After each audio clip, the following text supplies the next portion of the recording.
आप सभी को नमस्कार। आज हम जो है क्रोमियम के बारे में पढ़ेंगे। क्रोमियम क्रोमियम ठीक, ये जो क्रोमियम है ये इसलिए महत्वपूर्ण हो जाता है क्योंकि ये जब हम तत्वों का इलेक्ट्रॉनिक विन्यास करते रहते हैं तो ये पहला अपवाद है।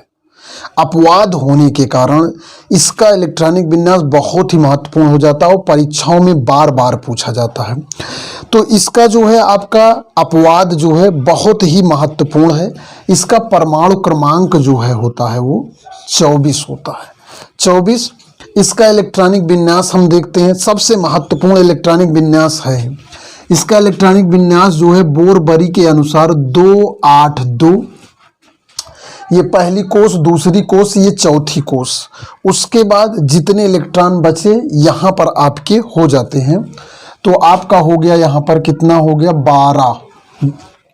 ठीक, उसके बाद हम यहाँ इलेक्ट्रॉनिक विन्यास देखेंगे 1s2 2s2 2p6 3s2 3p6 4s2 3d4।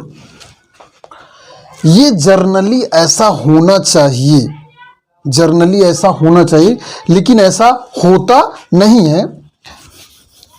देखिए यहां पर हम थोड़ा सा और डिटेल में देखते हैं।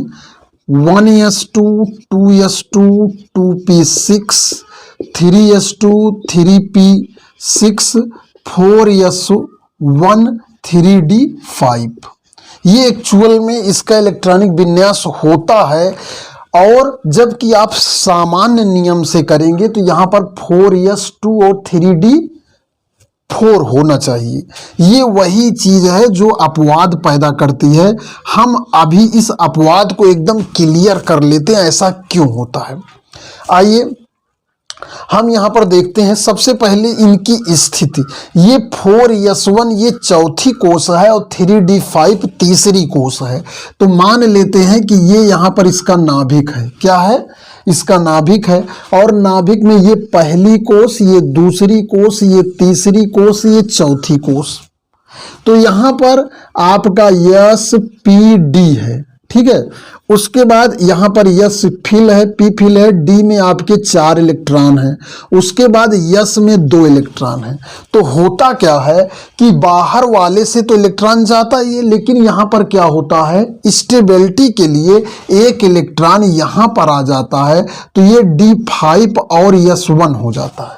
D5 S1 हो जाता है। अब ये तो मैं दिखा रहा हूं कि ऑर्बिटल में ऐसा होता है। अब हम ऐसा होता है, अब ये जानेंगे ऐसा क्यों होता है। तो आइए ये थोड़ा सा और डिटेल में चलते हैं। हम इसके जो है डी ऑर्बिटल को बनाते हैं। ये डी ऑर्बिटल को हमने बना दिया। तो इसमें हमने जो है आपका क्या किया, पहला इलेक्ट्रॉन, दूसरा इलेक्ट्रॉन, तीसरा इलेक्ट्रॉन, चौथा इलेक्ट्रॉन। अब इसमें 4 इलेक्ट्रॉन हो गए। अब इसके बाद एक रूल लगता है, fulfilled orbital is more stable than half filled is more stable than other filled are one less electron filled orbital, one less electron filled orbital. जैसा कि मैंने आपको बताया है कि हर तत्व अष्टक का इलेक्ट्रॉनिक विन्यास प्राप्त करना चाहता है, जिससे वो स्टेबिलिटी की तलाश करता है और स्टेबिलिटी को हर हाल में प्राप्त करना चाहता है। तो ये वो कारण है। यहाँ पर मैंने इसकी पोजीशन आपको दिखाई कि डी अंदर है, यस बाहर है। फिर उसके बाद डी में एक इलेक्ट्रॉन की कमी है, तो ये अपने बाहर वाले से, ठीक है, बाहर वाले से अंदर एक इलेक्ट्रॉन इसमें चला आता है। ये इसके ये मान लेते हैं 3d है और यहाँ पर ये 4s में 2 इलेक्ट्रॉन है। तो एक इलेक्ट्रॉन यहाँ पर आ जाता है, जिससे d जो है ज्यादा स्टेबल हो जाता है। ठीक है, तो इसीलिए यहाँ पर 4s1 3d5। और इस चीज को आप हमेशा याद रखेंगे, full filled is more stable than half filled than other filled. इस चीज को आप हमेशा याद रखेंगे, इसको लिख लीजिए। ये बहुत ही इस रूल के अनुसार, इस नियम के अनुसार जो है यहाँ पर ये फॉलो होता है। ठीक, तो इसलिए इसका ये इलेक्ट्रॉनिक विन्यास होता 4s1 3d5। आप कारण जानने में सफल रहे होंगे। अब हम आगे क्रोमियम के आयन के बारे में इलेक्ट्रॉनिक विन्यास देख लेते हैं। जैसे क्रोमियम का डबल प्लस होता है, एक ये होता है, क्रोमियम का ट्रिपल प्लस होता है, एक ये होता है। इन सब से भी परीक्षा में बहुत क्वेश्चन उठ जाते हैं। मान लीजिए क्रोमियम का आपने इलेक्ट्रॉनिक विन्यास कर ही लिया, लेकिन अगर परीक्षा में जो है क्रोमियम डबल प्लस का आ गया तो यहाँ क्या होगा, ये सब कुछ सेम होगा। ठीक, ये जो पूरा सेम होगा, यहां पर देखिए ये 4s0 होगा और 3d4 होगा। जर्नली इस जीरो को मैं इसलिए आपको इस रिस्पेक्ट में दिखा दे रहा हूं क्योंकि ये ऊपर है, इसीलिए इस रिस्पेक्ट में जीरो दिखा दे रहा हूं। वैसे इसे ना लिखिए तब भी कोई दिक्कत नहीं है। अगर आप इसको हटा भी देंगे, जीरो का मतलब कुछ नहीं होता, यानी कि लास्ट में 3d4 होगा। ठीक, जब एक इलेक्ट्रॉन यहां से निकलेगा, एक इलेक्ट्रॉन यहां से निकलेगा, और जब 3 प्लस होगा तो आपका 4s0 3d3 ये आपका इलेक्ट्रॉनिक विन्यास होगा। अब परीक्षा में कैसे प्रश्न बनते हैं? परीक्षा में बहुत तरह के प्रश्न बनते हैं। होता क्या है कि आपको वहां पर जो है एक इलेक्ट्रॉनिक विन्यास दे दिया गया, आपको मान लीजिए ये क्रोमियम डबल प्लस का इलेक्ट्रॉनिक विन्यास दे दिया गया। उसके बाद परीक्षा में कह दिया गया कि ये chromium 1 plus, chromium 2 plus, chromium 3 plus और क्रोमियम, ये 4 विकल्प आपको दे दिए गए, ये किसका इलेक्ट्रॉनिक विन्यास है। तब वहां आपको ये सारी चीजें पता होनी चाहिए कि क्रोमियम +1 पाया नहीं जाता है। क्रोमियम का इलेक्ट्रॉनिक विन्यास 4s1 3d5 होता है। अब ये आपके 2 बचे।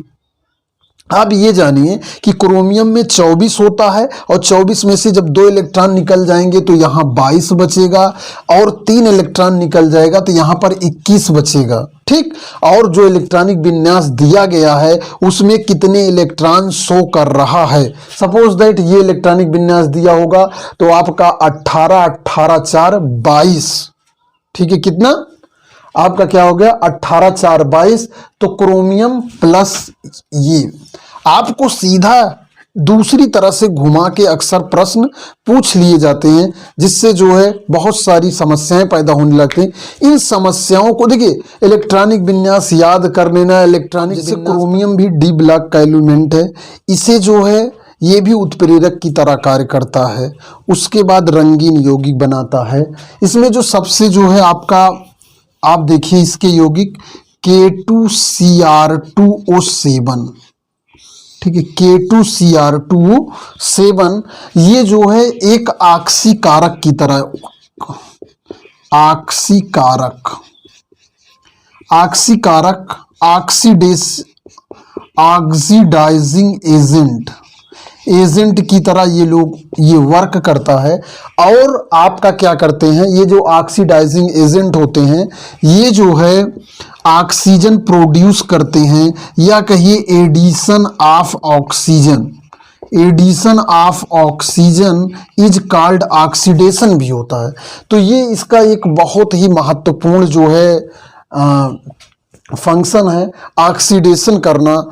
उसके बाद के जो है बहुत महत्वपूर्ण यौगिक हैं, इनके यूज हैं। और क्रोमियम मेटल अन्य तत्वों के साथ मिलकर जो है यूजफुल जो है यौगिक बनाते हैं, और धातु के रूप में भी इनके बहुत सारे उपयोग हैं। उद्योगों में कलपुर्जों के रूप में विभिन्न तरह के उपयोग हैं जो हमारे जीवन से संबंधित हैं। इस वीडियो में इतना ही। मैं गुलाब चंद मौर्य, साइंस टीचर। धन्यवाद।